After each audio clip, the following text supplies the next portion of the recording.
Regular viewers to Two Wheels might recall that a couple of years ago now, Jeff and I went across to France. We went on an MCI tour to Lille in northern France. We had a fantastic time, saw some great places and made some great friends, so we thought it was about time we did the whole thing all over again. So what better excuse than MCI's 10th anniversary tour?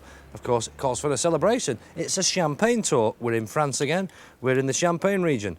And Jeff is with Alistair McFarlane. He's the man behind the company, as they say, to find out more. Cheers. Alistair, got you with a glass of champagne in your hand as well. And you're looking very pleased with yourself, but tell me, the first thing you think of, bikes and champagne, they don't seem to be something that goes together. So what's this tour all about?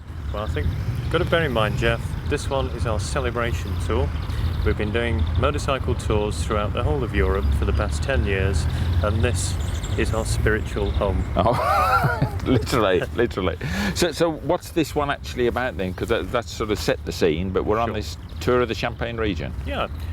When we first started doing tours in Europe, we brought people over for a weekend, a long weekend, 3-4 days at a time. And one of the favourite tours out of all the trips that we used to do was coming here to the Champagne region. I've got a personal interest in this beautiful nectar. Yeah. So to come back here on the 10th anniversary trip was actually just a natural and a logical choice. So let's backtrack just a little. Day one had started with an early ferry crossing from Dover. It's a good opportunity to meet the rest of the party, and at just 1 hour and 15 minutes, not too long to endure the constant rolling and pitching of the English Channel. As Calais approached, we headed for the bikes and prepared to disembark. But this was to be the end of the journey for one unlucky rider. His Cagiva Raptor had decided it didn't fancy the journey through France and had dumped all of the fluid from its rear shock. Drama aboard ship. So off the boat through passport control and into a car park, where Alistair gave us a quick talk on the journey ahead and gave us a few do's and don'ts about riding in convoy. One big hit down to the service area, staying on the A26, which is this road here. A26, following signs for Reims. Please don't go off to Boulogne. Please do not go off to Dunkirk. We are going to Reims today on the A26 as far as Junction 11, and after Junction 11 there is a service area marked Aire de Villas. We'll be piling into Aire de Villas, and that's where we're going to stop for lunch. A quick check of the map, everybody happy, and it was off to our first stopping point, a petrol station and a cafe about 90 miles away along the A26. The weather at Calais had been damp but not raining, and this didn't last long. We were soon being battered by heavy rain, strong winds and even sleet. 80-odd happy smiling bikers were starting to look a little bit the worst for wear. It's not easy, this job. I get it when it's easy. We're sat here on the side of the A26, having just come through the most beautiful French countryside in wonderful weather. Was what I thought we were going to get. We've come through hail and snow, so we're sat here totally fed up, cold, but loving every minute of it. Are we downhearted? The next report's in an hour. Listen, Neil. Eventually, the rain stopped. Everyone fed and watered, and we set off for the second leg. There was a choice of routes, a very pretty, scenic route taking in some spectacular French countryside, or the more direct road along the A26, through Reims and on to our destination, the town of Épinay, deep in the heart of the Champagne region, and about 200 miles from Calais. Jeff and I took the more direct route. The fact that we actually missed our turning off the A26 is another story.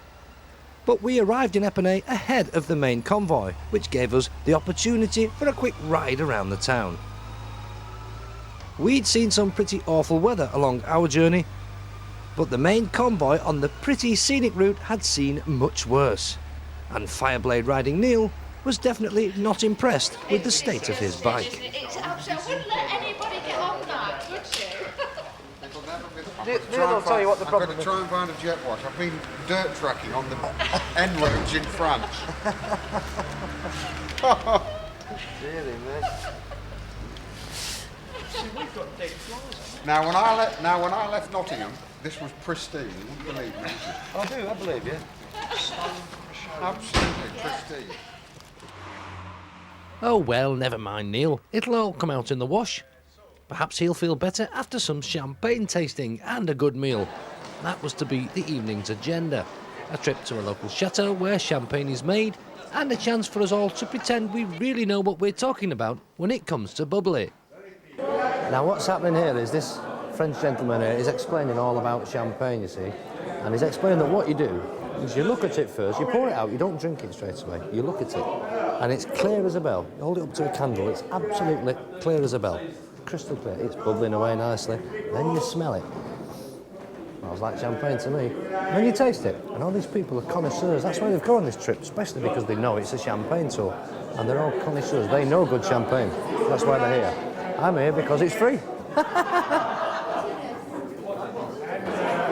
Well, I'll drink to that, but I'll tell you one thing, Paul was right in everything he said, except the bit at the end about it being free. It's not really free, it's all in the price. These people aren't daft, they don't get something for nothing, but Paul hasn't quite worked that out. But still, he's going to find that out soon. But the important thing, I must say, with someone shouting at the background there, that all the bikes are safely locked up. The keys are with the reception, and we're in a coach, so perfectly safe. Don't drink and drive. And I'll drink to that as well.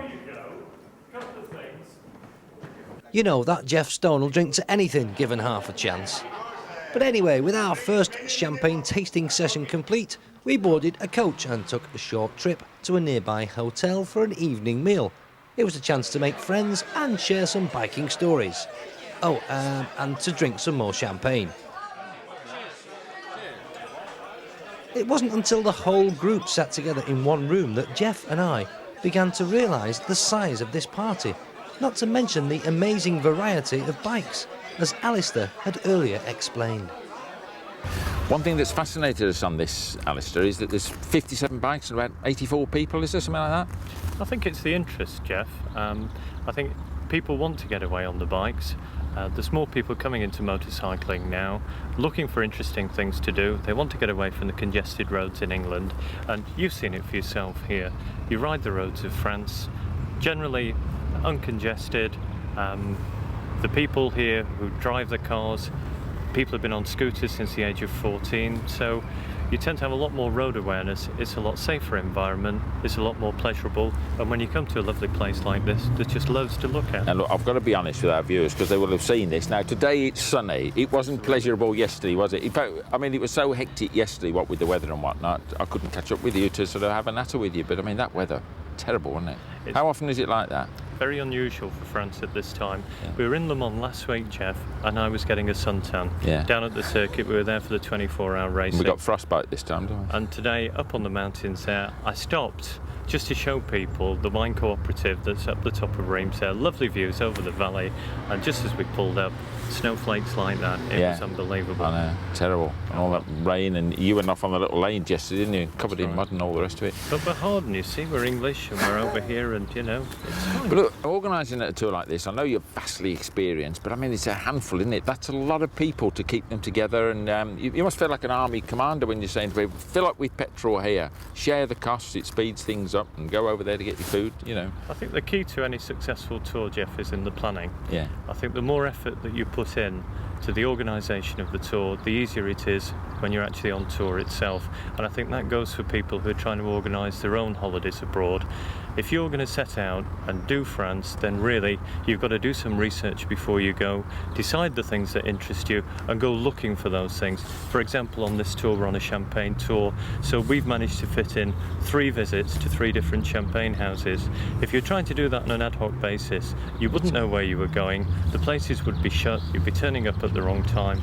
It's all about the organisation and planning. Yeah, and the same, and not only that, I mean, you've got a trip to Reims Cathedral as well. We're going there to have a look, see, and around the town in general.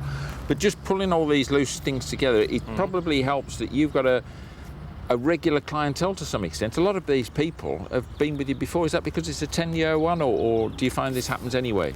Well, people can't get enough of Alistair, is that right? Can't get too much of Alistair. I don't know. I think we must be good at what we do, Jeff, because people do come back, and it's very reassuring to me. I get very nice comments, I get lovely letters after the tour, and I just like the people who come away with us. I enjoy showing them things that are stimulating, interesting. The fun for me is the research, the organisation, the planning, and then when we're coming out of Calais and riding and got 20 or 30 bikes behind, and you say to yourself, well, if I wasn't organising 57 this time, yeah, that's right. it wouldn't happen. No. And one other thing that interests me, people are going to think, oh, touring is not for me and all the rest of it, but the range of bikes we've got here, the MV4, you know, and the 595s and R1s, CBRs and all the rest of it, that must have ceased to surprise you now. So you get the whole range. If it's a motorbike, it comes on a tour, doesn't it? So it seems. I think a lot of the stuff we get now is late model. Yeah. Majority of people who are doing touring abroad, touring holidays abroad, are on bikes that are no more than 3 years old. So it will reflect whatever the fashions are in the marketplace. We've had people turn up on gull wings, late model gull wings. Somebody's here on an FJR 1300, aren't they, Jeff? Yeah. And what a pleasure for everybody else to see that. Yeah. You know, I do believe Alistair was referring to Jeff and myself. But we'll leave the Champagne tour there for this week, and we'll continue the story next time, when we'll visit 2 more champagne houses, we'll meet some of the bikers on the trip, I'll impress you with my command of the French language. Bonjour, monsieur. Well, maybe not. And Jeff gets so tipsy on brandy and ice cream sorbets, he agrees to be interviewed by a man holding a champagne glass.